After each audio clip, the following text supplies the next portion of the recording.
Good afternoon, everyone, and welcome to News Platform's discussion on the migrant exodus, India's shame. We are witnessing the largest exodus India has ever seen. An unprecedented 8 crore migrants struggle to reach their homes and their loved ones. Even as you and I sit at home, well provisioned and safe, millions of our fellow Indians are stranded on highways, walking hundreds of kilometers without food or shelter, risking death and injury. Many have died, yet many of us continue to be mute. Experts have argued that this is a man-made disaster that overshadows the threat of the pandemic itself. And yet the NDA government's response came on 11th May, almost a month and a half later. Its Atmanirbhar economic package has been criticized for not doing enough or not doing anything at all. So what is the truth? It is imperative at this point that we keep aside our ideological preferences and objectively weigh what's happening.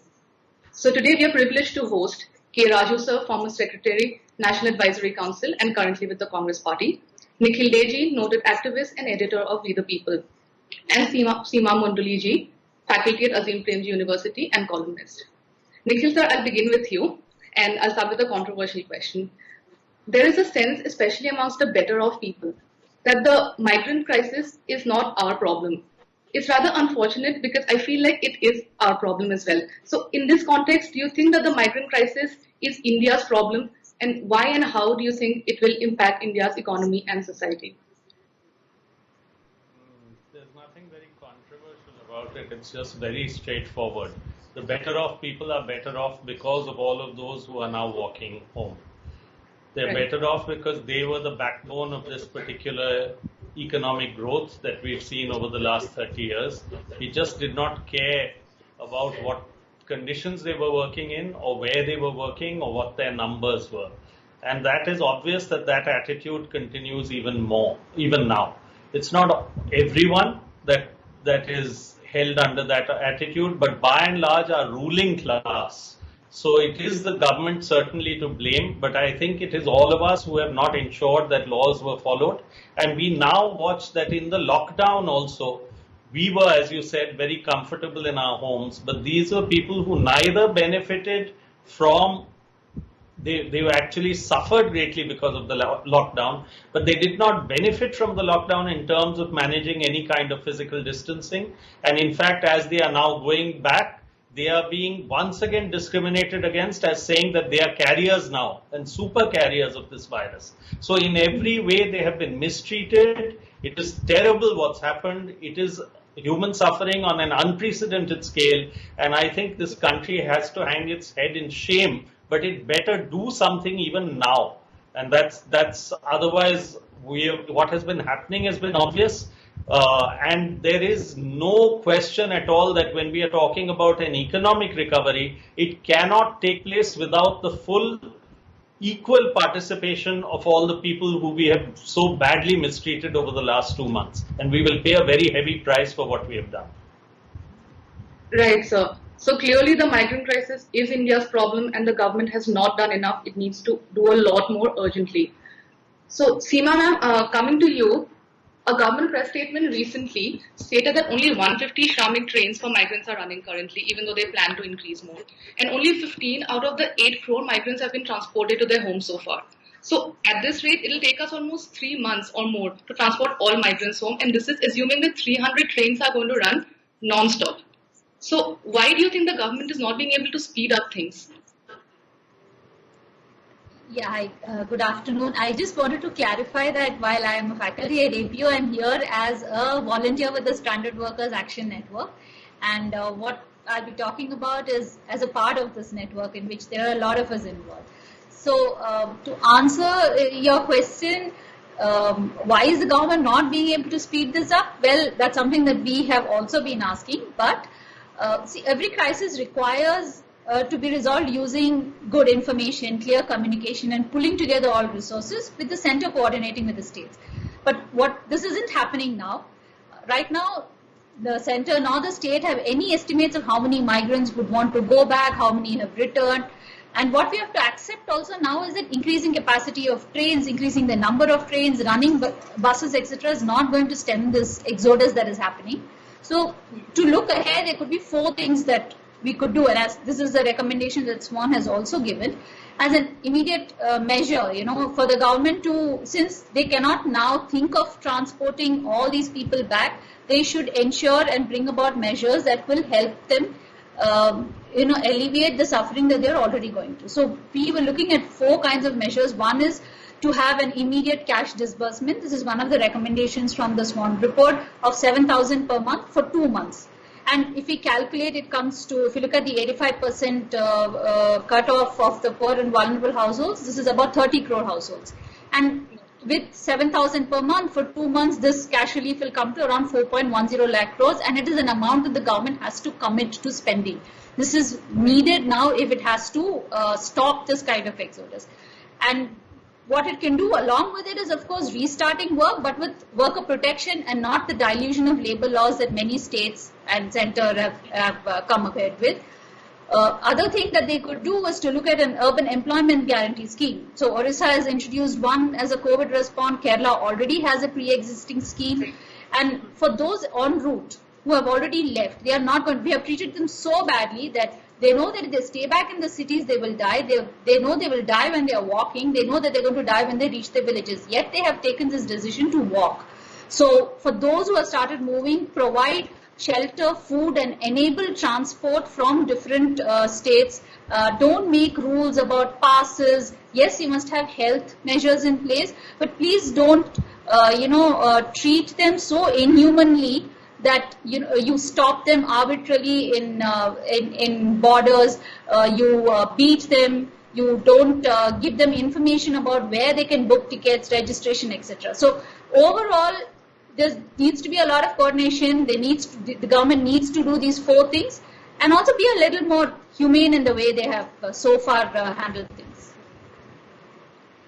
Exactly, ma'am. So continuing with what ma'am was talking about welfare measures and government spending enough, Rajasa, I would like to ask you, since you served at the senior most levels in both the state and the center, I wanted to ask you specifically about the NDA's Atmanirbhar economic package, where the NDA is claiming that it's going to spend 10% of India's GDP and it's going to be a game changer. What do you think about the package? The 20 lakh economic package announced by the Prime Minister, all the top economists of the country have clearly shown how it is just 1,85,000 crores which is the stimuli.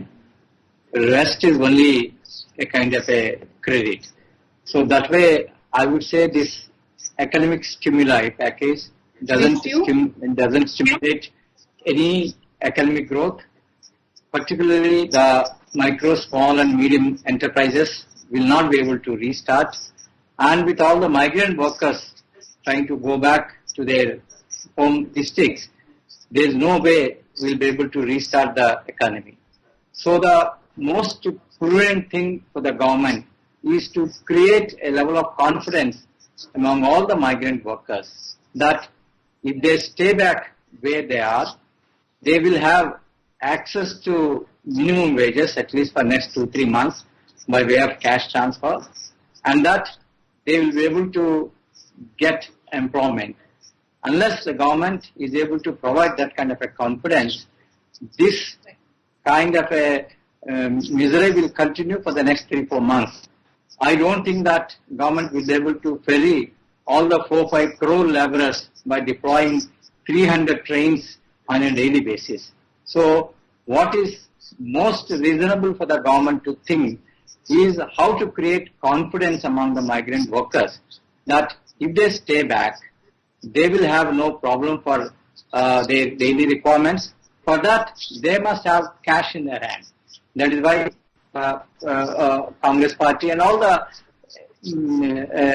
economists of the world are saying that cash should be put to the hands of the poor.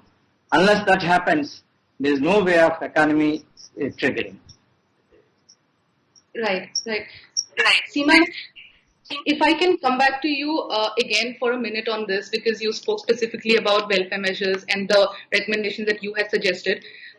You have co-authored a paper on the distress of workers and the inadequacy of the welfare measures. So I want to specifically ask you for a minute, do you think the new economy package addresses any of your concerns or includes what you have suggested? No, most definitely not. So if you look at the economic package and specifically with what migrants have been promised, what have they been given? There's some promise about a rent, giving rent, housing for migrants, and the free food grain supply for 2 months, along with the mention of portability. But even during the crisis, when there was ration card portability, we've had testimonials of how hard it was for migrant workers to access PDS. For example, we got a call in Bangalore from a migrant worker in Bihar who has been living in Bangalore for 10 years. He has an Aadhaar card with an address in Bangalore and a ration card which is in his home state of Bihar. He was not able to get ration because the ration shop person during the lockdown said that you're not from this village. That is, you're not from this city. So when you had the portability, and you also have an Aadhaar which is supposed to give you so much of, it was supposed to be the magic number that would give you so many benefits. When even those have not been able to provide a basic 5 kilos of rice during the lockdown, I don't see how a package now which promises free food, it's good, but I don't know how they're going to implement this package, because the registration of those who is needed, those who are not part of the, not covered under the PDS, when are they all going to get registered? The FM, the finance minister and her colleagues also said in response to a question that where typically migrants may travel without families to the city. She also said that migrants whose family members are using the card in the village can avail of ration in the city. That is to the extent that the family in the village has not used the rations. But when you haven't even registered, done the first step of registering users and giving them, ensuring this free food supply, how are you going to try these, deliver all these larger promises? You know, portability, there are orders. First, ensure that the portability is done, register all the users. And for some time, let's not focus on, you know, we are giving this as free, or we are giving this, we'll give only 5 kilos. Those who need grain, those who are hungry, please give them food. Right. Okay, thank you so much for the answer, ma'am. Nikhil sir, specifically talking about Manrega, the NDA has announced a 40,000 crore hike. It's also increased wages now. And the BJP is claiming that this is only because there's a record number of workers now availing work under Manrega. Do you agree with this statement? Do you think the government has done a lot for Manrega workers? Yeah, so firstly, the wage increase was a standard regular wage increase that was made every year because of inflation. And this year also, because before any package was announced, that wage increase was announced. It's not a wage increase, it's an adjustment against inflation. It is true that 40,000 crore has been put into the budget, but all of us who analyze NREGA, every year there is a shortfall in NREGA funds. Even this year, 16,500 crores was paid in arrears for last year. So actually, if you add the 40,000 crores to the 61,000 crores that was already allocated, you get 1 lakh, then you reduce those 16,500 crores because that's not going to be available. So it's only about 83,000 crores, and that's what you need in a normal year. So we absolutely accept what the BJP says. There is a huge demand for NREGA because there are people who have come back, and even people who are in their villages don't have other employment available to them. It is a completely crashed economy with huge levels of unemployment, and therefore there is nothing to turn to except NREGA. And that's all the more reason that this 40,000 crores is important but not enough. It's only going to begin to kickstart NREGA, and it is essential that government says that the demand-driven nature of NREGA will be honored. And what all analysts and everyone has said, that you give not 100 days, you give 200 days of NREGA, and you give it not to a family but to any adult member who wants to come to work. We need just now an employment guarantee that will meet a disaster. So we need a disaster management employment guarantee program at this time, which will remove all these restrictions. And what I think both Ms. Seema and Mr. Raju were saying, I think we should have an urban employment guarantee. We should be able to give people, if we hope for them to go back. So we have to have a much enhanced rural employment guarantee. We have to have an urban employment guarantee. We have to be able to give what Seema was talking about. We must give universal PDS access. We have 87 million tons of food grain, 80 million tons of food grain sitting in the godowns, and we are not distributing it. Even this, for the 8 crore people, The 5 kilos for 2 months is just 1 million tons. So what are we being miserly about? We have hunger on the streets and we are not willing to meet that. And there's only one way to do it. Say that anyone bring their Aadhaar number forward and take rations. Because it's universal, anyone who needs rations should be able to come and take it. That's the kind of measures we need, not these which are going to restrict people and exclude people here and there. We are facing a desperate situation. And I think it's not something that requires tinkering. It requires measures that are imaginative, that are that have great outreach, and that can give, as Mr. Raju said, a sense of confidence to people that they can actually come and work. Right. So you're saying work demand has definitely gone up under Manrega, but what the government is allocating is definitely not sufficient. Yeah. So, sir, coming to Raju, sir, the Congress party yesterday had to recall buses for the migrants that it had sent to the UP government because the government refused permission. The UP government's reasoning, one of the reasons was that only 879 buses were actually provided as opposed to the 1,000 buses Congress had apparently originally promised. So what actually happened, can you tell us? Shouldn't all the parties be working together in resolving the migrant crisis right now? Yeah, before I come to that, I just would like to add one or two more thoughts on the MGNREGS. About 1 lakh crores is what is the bare minimum needed to carry on with the Mahatma Gandhi National Rural Employment Guarantee Act in the normal year. Now, this is an unusual year where the demand is going to be manifold higher. Added to that, lot of these migrant workers have come to the villages. They will all be demanding the work.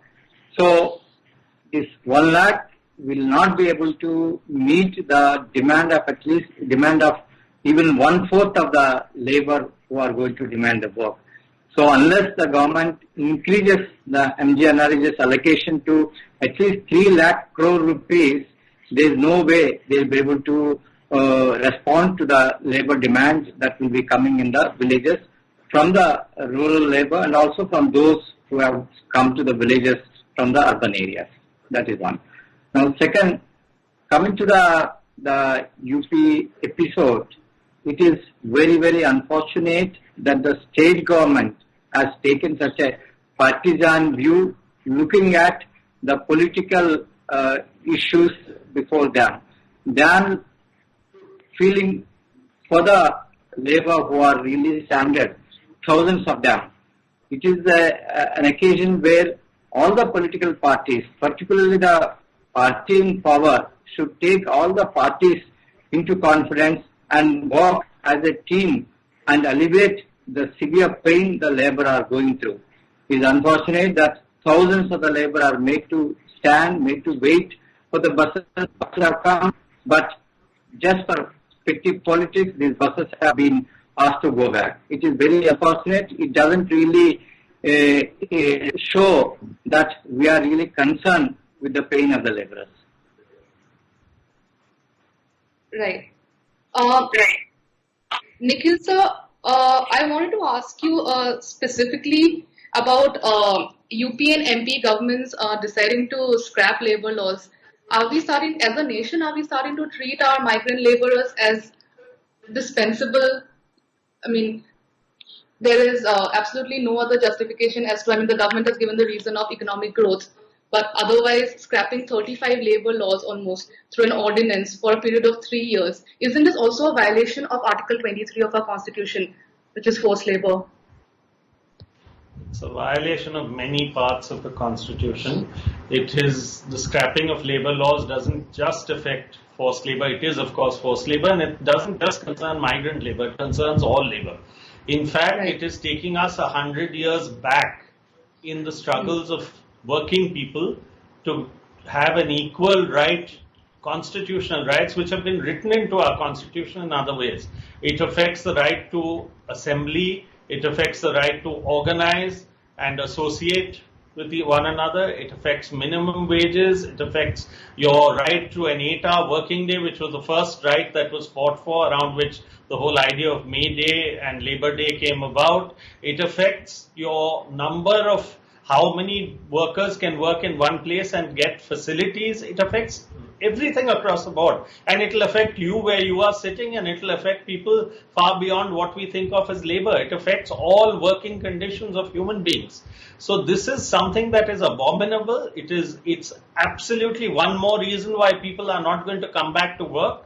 If the government thinks, the UP government and Madhya Pradesh government thinks that they're going to make industry happy, actually industry cannot be happy if they do not have workers who are somewhat satisfied. That is something, and workers this time have been really so badly mistreated that they are going to think many times before they come back to those working conditions and that kind of risk. So what should have been done is to make those labor laws work even more. The whole argument was given by people was that these were not working. You should have made sure conditions existed.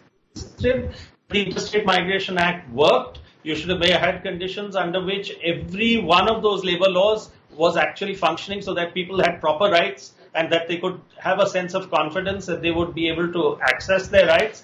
And this measure is unconstitutional. Already the UP government has had to give an assurance in the court, but the attitude is absolutely unacceptable in a democracy and in an independent country. It is a colonial attitude. It is an attitude of exploitation and extraction, and it is an attitude of trying to make industry happy. And I don't think any decent industry could be happy on the back of exploitation and this kind of extraction. Right, absolutely. Very quickly, if I can ask all three of you the same question, what do you suggest the government could have done differently to avoid this humanitarian crisis? Starting with Seema, ma'am. Maybe behaved like what a democratic government would have behaved like, consulted with the states prior to going in for a lockdown, ensured that during the lockdown there was adequate provision for food, ration, and money was put into the accounts almost immediately. So to give rupees 500 as a Jandan into a woman's account is making a mockery of the person's distress. PDS shops should have been open free. Payment of wages should have been enforced by the employers instead of these contradictory orders that said that employers need not pay. And when there was a decision that the lockdown was going to end, they should already have had a clear standard operating procedure of how the transport of migrants would be enabled. Instead of having the chaos of multiple websites, lack of clarity on registrations, and the center could easily have worked with the states before the 29th April announcement where travel was permitted to set a certain schedule for those who wanted to go. And like we said, restarted the economic activity in a phased manner, brought in employment guarantee schemes at the rural and the urban level. There were so many things they could have done. But mainly, they could have given generously, whether it was the PDS, whether it was money, whether it was information. They should have been generous with all of that. Right. Nikhil, sir?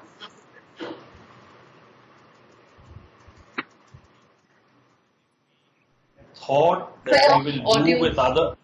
Yes, that one straightforward thing that if we had said that we will do with others what we are doing with ourselves. Our own people who are sitting abroad and sitting in other places, we made sure they got home if they wanted to come home. We should have made sure that before we called a lockdown, the other people who were workers had the same rights and we made the same kind of facilitation for them to get home if they wanted to get home. We said where you are, you will be looked after. They should have been looked after. They should have been told that, okay, we will make sure you get your wages, we will make sure you get food, we will make sure you live comfortably for that period until the lockdown is lifted, and we will guarantee that, whether or not your employer guarantees it, like many other countries have done. But if they could not do that, the least they could have done is make sure people come. So in one quick line, these double standards should not have existed. These double standards have exposed completely our biases, our prejudices, and that we have one standard for ourselves and another standard for our workers. And that category of workers, also if you analyze them, they are Dalits, they are tribal, they are marginalized communities, and one sits on top of another, and it only exposes sorry, sir, all the cut you short there. We are almost out of time. If Raju sir, quickly in 30 seconds, you can also give us your view, and then we'll wrap up after that. Yeah. I think before the lockdown decision was announced, had government used the month of February and March to prepare for combating COVID by procuring the PPA, taking equipment, and by educating the people about this pandemic, than creating a kind of a panic and driving particularly the labor back to their villages. And also kind of understanding that in such a situation, if there is a lockdown, what will be the reaction from the labor, and preparing for their safe passage before the lockdown is announced should have been done by the government. And it is unfortunate they have not done, and consequently today the state administration, instead of really taking care of combating COVID, they have to really exert all their efforts in ferrying the labor, in quarantining them in large numbers, which are not really serve the purpose. Right. So we are almost at the end of our time. It's time to wrap up. I'm sorry it was only 30 minutes. I know it's not enough to discuss a topic of this magnitude. However, from your opinion, it's very evident that what we are witnessing right now is a humanitarian tragedy unfolding before us, and the government has not done enough and not done what it could or should have done. The question we need to ask here is, what next if the government refuses to take action? So on this note, I would like to thank all of you for joining us.